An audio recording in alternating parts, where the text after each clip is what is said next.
Good morning, dear students. Welcome to my class. Today's date is 23rd January. Now our next theorem is theorem number 19 on page 137, fundamental theorem on homomorphism. ये by name भी आ सकते हैं, इसलिए मैं इनके नाम बताती हूँ। ये अभी आई हुई थी 2021 में जो सप्लीमेंट्री पेपर हुए उसमें। क्या स्टेटमेंट है? Let G and G' be two groups and f from G to G dash be a homomorphism of G onto G dash। जो homomorphism है वो onto भी है, ये given है। if H is the kernel of F, अगर H kernel of F बन जाए then prove that G by H is isomorphic to G dash। देखो ये इंट्रोड्यूस हुआ जो हमने कल किया था, G by H is isomorphic to G dash। एक मैपिंग दे रखी है, इसका मतलब ये मैपिंग हमें बनानी पड़ेगी क्योंकि आइसोमॉर्फिक वही होते हैं ना जो पहले होमोमॉर्फिज्म होती है। तो ये जो नई मैपिंग बनेगी ये पहले होमोमॉर्फिज्म भी बतानी है। होमोमॉर्फिज्म बतानी है तो पहले वो वेल डिफाइंड, जो हम खुद से डिफाइन करते हैं उसको बताना पड़ता है कि वो वेल डिफाइंड है। क्या है proof? Given F from G to G dash is a homomorphism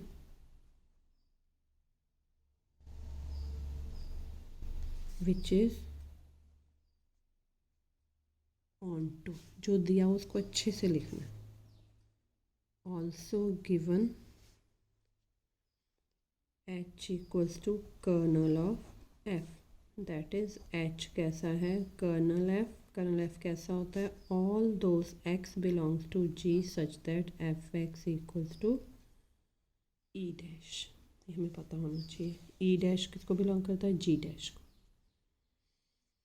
अब H अगर कर्नल F है तो हमें मालूम है वो नॉर्मल सब ग्रुप होगा। Therefore H is a normal सब ग्रुप ऑफ G। क्यों? क्योंकि कर्नल F इज़ नॉर्मल। ये हमने कल या परसों डिफाइन किया था कि कर्नल F क्या होता है? नॉर्मल होता है। ठीक है, ये सब चीज़ें हमें गिवन है। अब हम डिफ़ाइन करते हैं, जिसको आइसोमॉर्फिक बताना ना उसको डिफ़ाइन करते हैं। Define a mapping phi from G by H to G dash as. देखो डिफ़ाइन करनी आनी चाहिए। फाई ऑफ एलिमेंट किस में आना चाहिए? G बाई H में। G बाई H में कैसे एलिमेंट होते हैं? राइट को सेट टाइप के, कल बताया था। इक्वल्स टू किसके आना चाहिए? G डैश के एलिमेंट के। अब G डैश का एलिमेंट कहाँ से आएगा? यहाँ से आएगा। G डैश का एलिमेंट कैसा होगा? F of X equals to G dash. Equal to belong to, तो ये आ गया F of X for all X belongs to. अगर नहीं पता चला तो यहाँ देखो, इसको ज़रा डिफाइन करना। देखो F ऑफ X, इसके इसमें एलिमेंट लिया, ये आ गया मान लो y के इक्वल, तो किसको बिलोंग करेगा? G dash. मतलब F मैपिंग टाइप के एलिमेंट किस में होते हैं? G डैश में होते हैं। हमने ये डिफ़ाइन किया तो हमें सबसे पहले क्या बताना है? जो हमने डिफ़ाइन किया वो वेल डिफाइंड है। Phi is well defined. Well defined के लिए क्या करते हैं? एलिमेंट बराबर लेके चलते हैं, मैपिंग बराबर आनी चाहिए। Let Hx comma Hy belongs to G by H। अगर ये एलिमेंट्स बराबर हैं तो हमें बताना है इनकी F मैपिंग भी बराबर है। पर कैसे? हमें मालूम है राइट को सेट कब इक्वल होते हैं, सॉरी जब इक्वल होते हैं तो क्या आता है? XY inverse belongs to H किया हुआ। बिकॉज ये मैंने पेपर में भी डाला था, HA is equal to HB implies AB inverse belongs to H। अब अगर XY इनवर्स H को बिलोंग करता है और H कैसा है? कर्नल। H किसके इक्वल है? कर्नल के इक्वल है। H में एलिमेंट कैसे हैं? कर्नल टाइप के। तो कैसा एलिमेंट आएगा? FXY इनवर्स किसकी इक्वल आ गया? E डैश के। बाय डेफिनेशन ऑफ H लेकिन f क्या दे रखी है, होमोमॉर्फिज्म दे रखी है, तो ये किसके बराबर हुआ, F x f y inverse equals to E dash. हर एक का रीज़न है, f इज़ होमोमॉर्फिज्म, लेकिन होमोमॉर्फिज्म की प्रॉपर्टी की हुई है F x f of y whole inverse बन जाएगा, sorry e dash, because f of x inverse equals to f of x whole inverse। अब एक एलिमेंट और दूसरे का इन्वर्स जब आइडेंटिटी के बराबर हो तो ये एलिमेंट इधर जाके क्या बन जाता है, equal.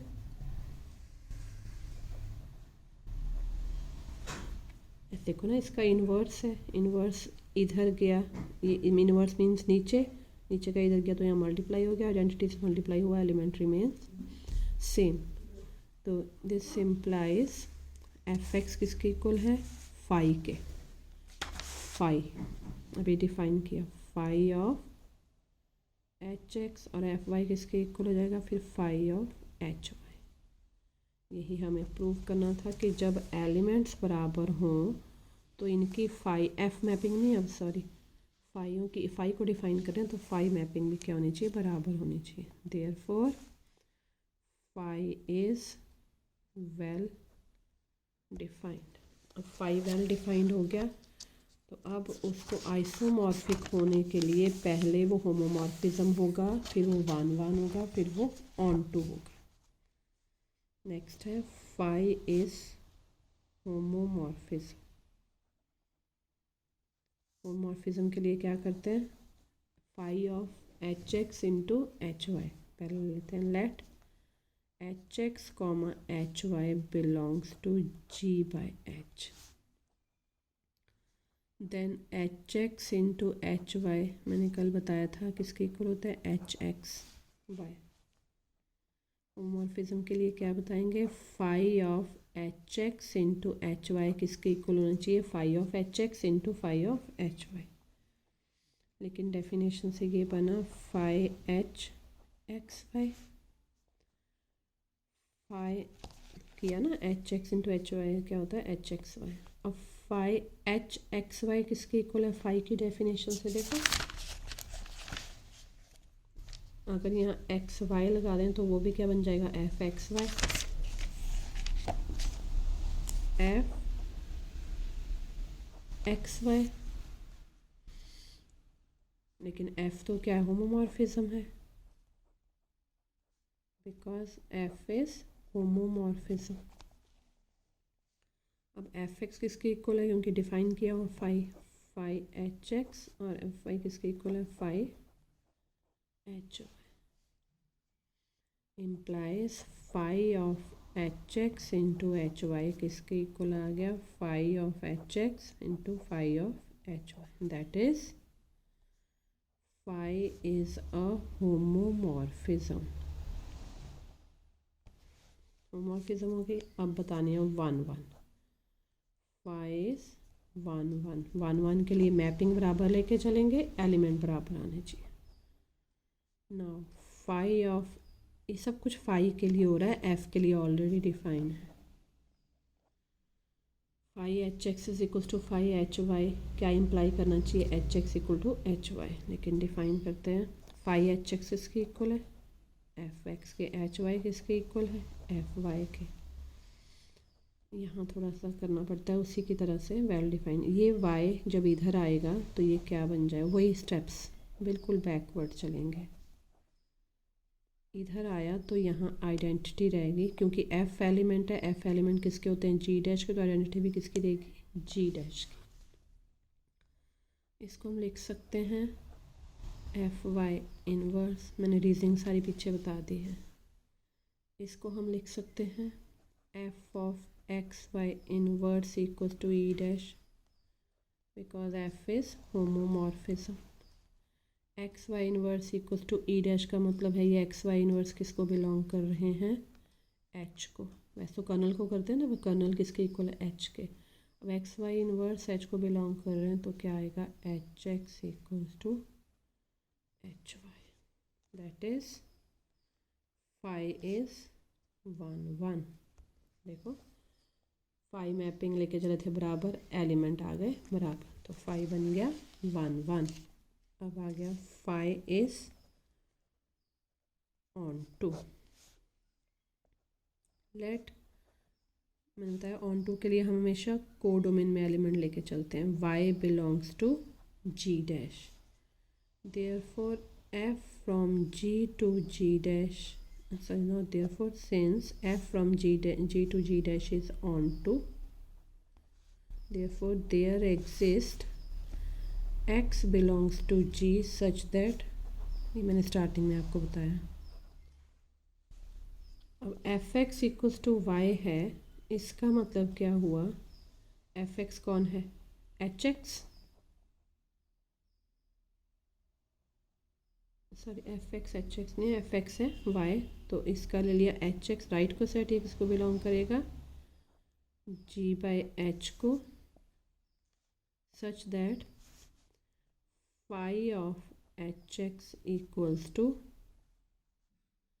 F of X equals to Y, that is phi is, यही हम बताना था, ऑन टू इम्प्लाइज, देखो या इम्प्लाइज छोड़ो, ऑन टू आ गया, since phi is a homomorphism